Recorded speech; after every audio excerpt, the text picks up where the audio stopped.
Assalamualaikum warahmatullahi wabarakatuh. Sahabat beriman, berbicara tentang kisah para nabi dan kaumnya. Mungkin yang populer di telinga kita adalah nabi-nabi yang namanya disebutkan dalam Al-Quran. Seperti Nabi Nuh, Ibrahim, Musa, Isa, Muhammad, atau nabi lainnya. Tapi tahukah kalian, jikalau ternyata ada kisah nabi yang tak kalah menarik dari nama-nama yang disebutkan tadi? Pasalnya, jika kebanyakan para nabi diutus kepada manusia yang masih hidup, nabi satu ini justru diutus kepada orang yang sudah meninggal. Siapakah sosok nabi yang diutus untuk orang meninggal? Dan seperti apakah kisahnya? Tonton dan simak video ini hingga akhir agar tidak sesat. Beberapa dari kita mungkin sudah pernah mendengar atau tahu bahwasanya sepanjang peradaban kehidupan manusia di muka bumi ini, Allah Subhanahu wa Ta'ala telah mengutus banyak nabi dan rasul. Meskipun yang wajib dan kebanyakan kita ketahui hanya beberapa di antaranya saja, yakni nabi-nabi yang namanya disebutkan di dalam Al-Quran. Berdasarkan keterangan riwayat yang ada, nabi yang diutus oleh Allah berjumlah ratusan ribu orang. Sebagian kecil di antaranya masuk kalangan rasul. Dari Abu Dzar radhiyallahu anhu, ia berkata, "Aku bertanya, wahai Rasulullah, siapa nabi pertama?" Rasulullah menjawab, "Adam." Aku bertanya, "Wahai Rasulullah, apakah beliau Adam seorang nabi?" Rasulullah menjawab, "Benar, ia seorang nabi yang diajak bicara oleh Allah." Aku bertanya, "Wahai Rasulullah, ada berapa jumlah para rasul?" Rasulullah menjawab, 300 sekian belas. Mereka sangat banyak. Hadis riwayat Ahmad, Hakim, dan Baihaqi. Dalam riwayat lain dari Abu Dzar juga disebutkan, aku berkata, "Wahai Rasulullah, ada berapa jumlah nabi?" Rasulullah menjawab, "Nabi ada 120.000 orang." Aku berkata, "Wahai Rasulullah, ada berapa jumlah rasul?" Rasulullah menjawab, "Rasul ada 313 orang. Mereka sangat banyak." Hadis riwayat Ibnu Hibban. Dari sekian banyak nabi yang tersebut, mereka diutus kepada kaum yang berbeda-beda. Ada yang diutus kepada kaum penyembah patung berhala seperti Nabi Nuh, Hud, Ibrahim, dan Muhammad. Ada yang diutus kepada kaum penyembah hutan lebat dan suka melakukan penipuan serta kecurangan dalam perdagangan, seperti Nabi Syuaib. Ada yang diutus kepada raja zalim yang mengkultuskan diri sebagai Tuhan, seperti Nabi Ibrahim dan Musa. Dan ada pula yang diutus kepada kaum yang mengalami disorientasi seksual, seperti Nabi Lot. Para nabi yang diutus ini tentu masing-masing memiliki tantangan yang berbeda-beda pula. Walaupun demikian, nama-nama yang disebutkan tadi atau semua nabi bisa dibilang masih mending karena mereka diutus kepada kaum atau orang yang masih hidup. Sementara nabi satu ini justru diutus kepada orang meninggal. Nabi tersebut bernama Hizkil alaihissalam. Nama Nabi Hizkil barangkali masih jarang terdengar di telinga kita. Begitu pula dengan kisah-kisahnya. Padahal asal kalian tahu, kisah tentang Nabi Hizkil ini dicantumkan secara terang di dalam Al-Quran. Walaupun namanya tidak disebutkan secara gamblang. Nabi Hizkil sendiri adalah nabi yang hidup sekitar tahun 591 sebelum Masehi, atau kurang lebih sekitar 600 tahun sebelum kelahiran Nabi Isa alaihissalam. Diperkirakan beliau hidup pada masa setelah Nabi Musa alaihissalam dan sebelum Nabi Daud alaihissalam, dan diutus kepada kaum Bani Israel.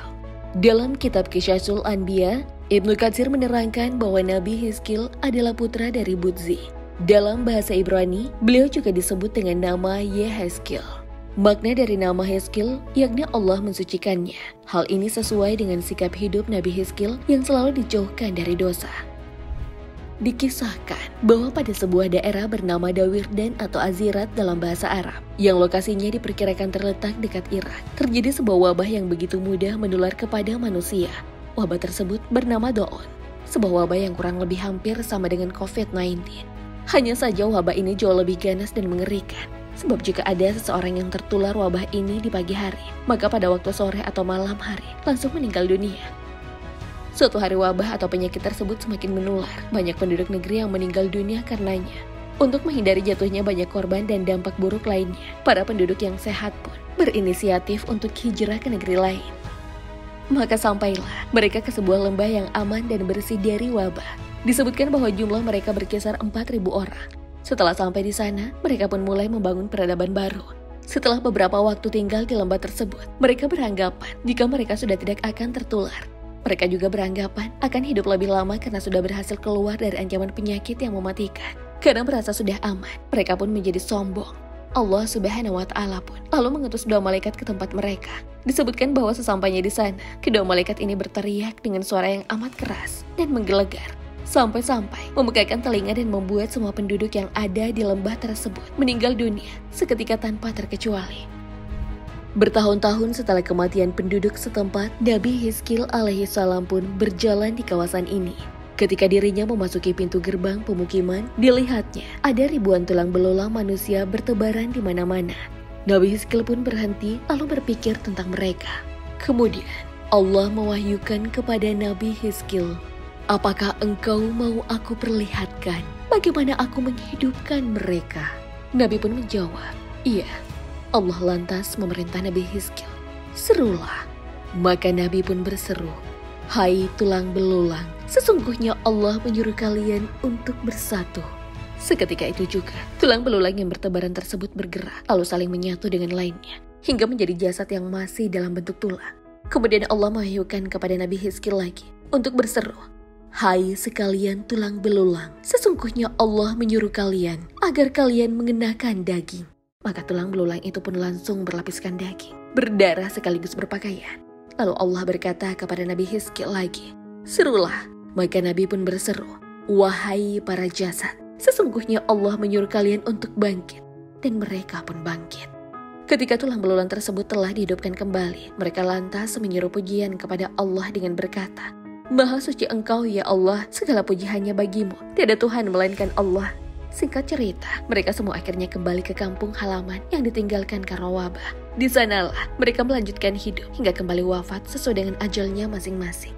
Allah Subhanahu wa Ta'ala berfirman, "Tidakkah kamu memperhatikan orang-orang yang keluar dari kampung halamannya, sedang jumlahnya ribuan karena takut mati? Lalu Allah berfirman kepada mereka, 'Matilah kamu.' Kemudian Allah menghidupkan mereka. Sesungguhnya Allah memberikan karunia kepada manusia, tetapi kebanyakan manusia tidak bersyukur."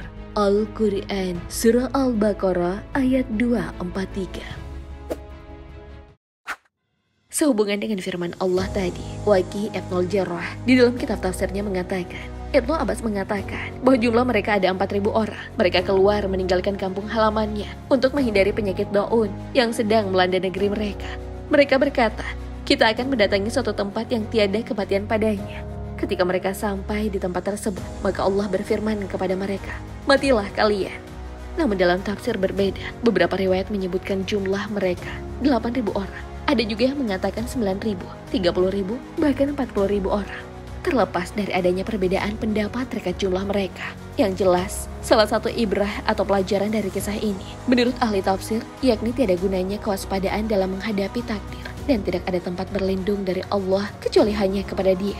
Karena sesungguhnya mereka keluar untuk tujuan melarikan diri dari wabah penyakit mematikan yang melanda mereka agar hidup mereka panjang. Akan tetapi, pada akhirnya nasib yang menimpa mereka adalah kebalikan dari apa yang mereka dambakan. Karena itulah Rasulullah pernah berpesan melalui sabdanya, "Wabah tersebut pernah ditimpakan sebagai siksaan bagi umat-umat sebelum kalian. Jika kalian mendengar berita tentang penyakit itu di suatu daerah, janganlah kalian memasuki daerah itu. Dan jika penyakit itu mewabah di daerah di mana kalian berada, janganlah kalian keluar darinya, karena hendak melarikan diri darinya." Hadis riwayat Ahmad. Sahabat beriman, adakah di antara kalian yang baru mendengar kisah ini? Semoga Allah senantiasa merahmati kita sekalian. Allahu a'lam bishawab. Wassalamualaikum warahmatullahi wabarakatuh.